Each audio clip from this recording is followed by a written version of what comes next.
Eu fiz esse vídeo aqui modelando um problema do Advent of Code que deu o que falar, cheio lá, sessão de comentários, pessoal discordando, concordando, enfim. Mas hoje eu não quero falar bem sobre isso. Quero falar de um comentário que eu vi aqui que eu achei muito interessante e responder ele, basicamente, aqui do VSZ. Eu realmente não entendi porque usou grafos para explicar algo que tem que verificar o que é maior e o que é menor. Sei lá, entendi nada. Parece que complexificou algo que era simples. Hoje eu quero falar sobre modelagem. Eu já quero responder essa pergunta. Por que que eu aparentemente, né, compliquei um negócio que é para ser simples, né? Em teoria era para ser simples. Cola lá o vídeo, vai estar na descrição e é o dia 5 do Advent of Code, se eu não me engano. E só para relembrar aqui o que é modelagem, a modelagem é uma questão de dependências aqui, um processo tem que, uma página tem que estar antes da outra, e daí eu peguei isso e transformei num problema de grafo para conseguir resolver com caminho, e tem a solução inclusive para membros, aí eu mudei um pouco a solução do vídeo que está aqui. Mas como é de praxe aqui, antes de responder a pergunta, eu vou dar uma volta gigante para fazer o meu ponto, para mostrar aqui o meu ponto. E eu vou começar falando do problema da satisfabilidade, né? Um problema clássico de computação, que é basicamente eu tenho um conjunto de variáveis que são verdadeiras ou falsas, né? E eu tenho uma expressão que usa essas variáveis, que usa e, ou, enfim, usa as cláusulas negativas. E eu quero saber se essa expressão, se tem alguma combinação das variáveis ali que pode deixar ela verdadeira ou não, se é impossível deixar aquela expressão verdadeira. Esse é o problema do SAT, um problema bem clássico que a gente estuda. E você pode me dizer, pô, é só pegar e testar todas as combinações, né? É só jogar 0 e 1, todas as combinações de variáveis e ver se alguma é verdadeira. É só fazer isso. E é só esperar o universo acabar para você ter resposta ao seu problema, dependendo do número de variáveis que você tem, né? Então, é uma coisa que fica inviável. E existe um subproblema, né, do SAT, que é o 3SAT, que é quando eu faço as cláusulas com 3 variáveis. Se eu não me engano, todo o SAT é reduzível para 3SAT. Aí o pessoal de computação me corrija. Em que eu consigo pegar isso e transformar num problema de grafo. Então eu tenho uma expressão aqui de SAT e eu transformo isso num problema de grafo. E daí você me pergunta, por quê? Por que você faz isso? Já voltamos a essa resposta. Uma outra área aqui, um outro ponto, que é teoria de controle. Quem fez engenharia, por exemplo, provavelmente estudou alguma coisa de teoria de controle. O que é a teoria de controle? Né? Você tem um sistema, você tem uma máquina, você tem um carro, um avião, você tem um sistema fechado ali e você quer controlar ele de alguma maneira. Você, por exemplo, o ABS do seu carro, né? Você quer frear de uma maneira que a roda não pare, que a roda continue rodando, né? E que o freio seja mais efetivo. No carro também, sistema de controle de tração funciona assim. Se você tem algum controle de direção ou de, por exemplo, para eu virar o carro e ele não sair derrapando, também funciona dessa maneira como um sistema de controle. E como que ele funciona, né? Eu tenho uma entrada, por exemplo, a minha entrada aqui no ABS é o freio. Eu tenho o meu sistema, que é a minha roda ali, derrapando ou não, e eu tenho a saída, né? Essa é a modelagem. E que você faz com sistemas de controle, você coloca, por exemplo, sensores aqui que realimentam o seu sistema e a partir da saída dele você muda. Você, por exemplo, diminui a pressão do freio para a sua roda não travar. E essa é uma ciência que surgiu de maneira empírica, né? A teoria de controle é uma coisa que surgiu empiricamente. Então o pessoal via ali nas fábricas as máquinas vibrando, por exemplo, e explodia a máquina, e daí colocava um sensor, e daí, pô, ó, se começar a vibrar muito, diminui aqui diminui o valor da entrada, por exemplo. E isso fazia a máquina não explodir. E a teoria de controle, ela basicamente evoluiu e foi modelada depois disso matematicamente, né? Eu tenho os atuadores aqui na esquerda, por exemplo, quanto eu quero apertar no freio, os sensores aqui, por exemplo, se a minha roda está travada, quanto que é o RPM da minha roda. E eu coloco um controlador aqui no meio para mudar o sinal que está entrando no meu sistema e tentar mudar os resultados aqui dos sensores. E a gente faz isso matematicamente, apesar de ser um negócio empírico. E a matemática, ela permite que a gente use isso em diversas áreas. Por exemplo, eu estou falando muito de carro, mas serve para avião, serve para prédio, serve para, sei lá, o negócio que balança, sabe, que controla a câmera, também é um sistema de controle. Qualquer carrinho automático, qualquer competição vai ter sistema de controle para corrigir saída, né? Corrigir a entrada a partir da saída. Então vamos para o último paralelo aqui que eu quero fazer antes de responder a pergunta, né? Teve essa pergunta que ficou famosa aqui, né? Do Juntos Temos R$ 1.000, aquele... Juntos Temos R$ 1.000, você tem 950 mais do que eu. Quanto eu tenho? Bem, se eu tenho 25, você tem 950 mais, 975, então os dois dá 1.000, pronto, respondeu a pergunta, né?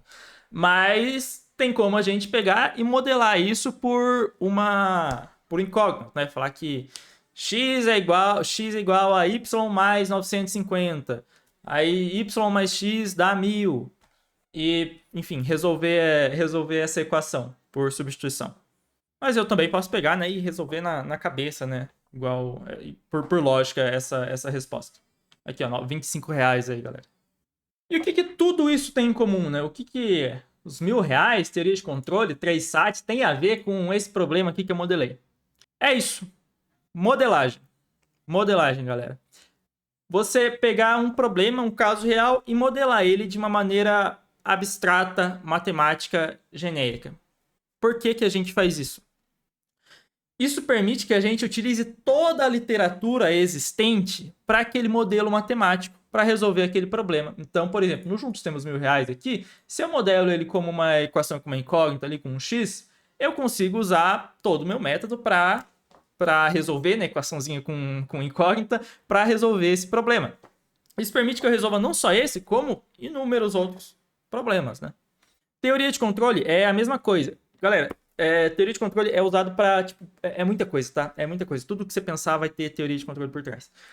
E, assim, são áreas totalmente diferentes. Biologia, química, física, engenharia civil, computação, sabe? São coisas muito diferentes. E mesmo assim, tudo que você consegue modelar como controle, você consegue modelar com um sistema dessa maneira e usar toda a literatura e todo o conhecimento que já existe de controle para aplicar no seu sistema. Aqui eu tô falando da parte matemática, não tô falando da parte empírica de controle, que é o capeta, tá? Você sair da parte matemática e ir pra prática e vice-versa é bem difícil. Mas supondo que essa parte esteja correta, dá pra fazer. Mas, por exemplo, um exemplo clássico de controle é o teu ar-condicionado aí. Teu ar-condicionado, quando chega na temperatura, ele desliga, né? Ou ele tira. Isso é um controle, isso é um sistema de controle. Que, tá em certa temperatura, se chegou na temperatura aqui, eu desligo. Beleza, controle, massa. Eu preciso de toda essa teoria? Não. Mas, por exemplo, se eu quiser fazer um negócio que, quando vai chegando na temperatura, eu vou diminuindo a intensidade, tal.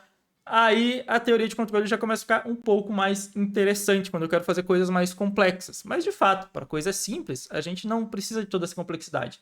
E o 3SAT aqui, ele é um exemplo perfeito de modelagem em computação, galera. Que, tipo assim, você pega o problema em um domínio, eu tenho uma série de operações booleanas aqui. E daí eu transformo isso num problema de grafo, que eu tenho um vídeo explicando como faz, tá? Vai estar aí na descrição, se é curioso.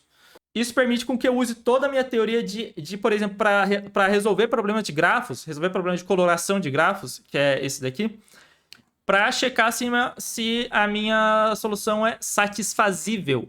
Então, todo problema que eu conseguir transformar num problema, por exemplo, de coloração de grafo, e eu sei resolver coloração de grafo, pronto, tá feito. Eu resolvi o meu problema de uma maneira genérica.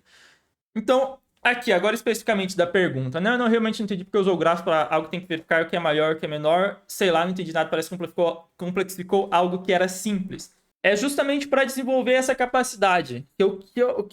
Assim, eu luto bastante aqui para mostrar para vocês o quanto a base é importante, o quanto você estudar algoritmos, estrutura de dados é bem relevante, porque isso te dá superpoderes. Isso te dá capacidade de resolver problemas que você nem imaginava. Você bate o olho num problema e fala, caramba, isso daí é um problema de grafo. E eu sei resolver, ou isso daí é um problema de, por exemplo, de caminho em grafo, se eu consigo chegar num nó até o outro. E eu sei resolver caminho em grafo, então eu sei resolver esse problema. Por exemplo, dependências, né? Você já deve ter passado por algum problema, em qualquer linguagem que for. Dependência circular. O arquivo A importa o B e o B importa o A. Isso gera um ciclo, né? E eu não consigo resolver as minhas dependências ali. Isso é um problema de grafo, que inclusive é o mesmo problema desse vídeo. É exatamente o mesmo problema desse vídeo. Problema de dependência. Por que eu sei disso? Porque os dois são modelados da mesma maneira. Os dois são modelados da mesma maneira. Os dois são modelados como caminhos em grafos. E se você consegue chegar de um nó para outro, né? E vice-versa. Então, de fato, eu não preciso usar grafo para resolver esse problema, mas eu mostrando como eu modelo esse problema, eu exercitando essa questão de modelar um problema como modelo de grafo, eu quero mostrar e incentivar para vocês a importância disso e o superpoder que isso dá, tá?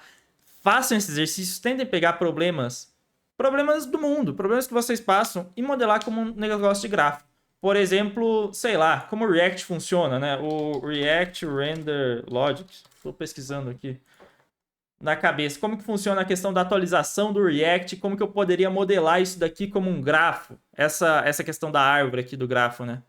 Aqui, ó, na Virtual DOM, como que eu poderia fazer para, por exemplo, reduzir o número de operações que eu faço? Sei lá. Mas são problemas reais. Vocês vão ver que vários problemas reais, quando vocês começam a fazer isso, são problemas de grafo. Problemas de caminho, chegar de um lugar A para um lugar B. O Google Maps aí, né? Clássico problema de grafo. Problemas de otimização de rota. Então eu tenho que ir para vários caminhos. Problema do caixeiro viajante, né? Tem que ir para vários lugares. Como que eu faço para minimizar isso daí? Eu tô dando os exemplos mais clássicos aqui, mas assim, pega a realidade de vocês que vocês vão descobrir que existe. Mesmo você pode pensar, faço só web, faço só UI. Não, existe. Existe também. Todo lugar você consegue pegar algum problema e modelar ele de alguma maneira computacional. E no fim do dia, grafo tem muita aplicação, por isso que eu tô falando mais de grafo, mas questão booleana também existe. Então essa é a proposta que eu tenho para vocês agora. Peguem um problema, vocês passam no dia a dia, modelem ele como gráficos, pega as atualizações do seu banco de dados e tenta pensar, porra, como que eu faço para dar um... Como que eu faço para resolver isso daqui se eu fosse implementar do zero? Como que eu faço para checar se tem conflito entre duas operações do banco de dados, por exemplo? Pense nisso, pense nesses algoritmos. E é isso, galera. Valeu e tchau, obrigado.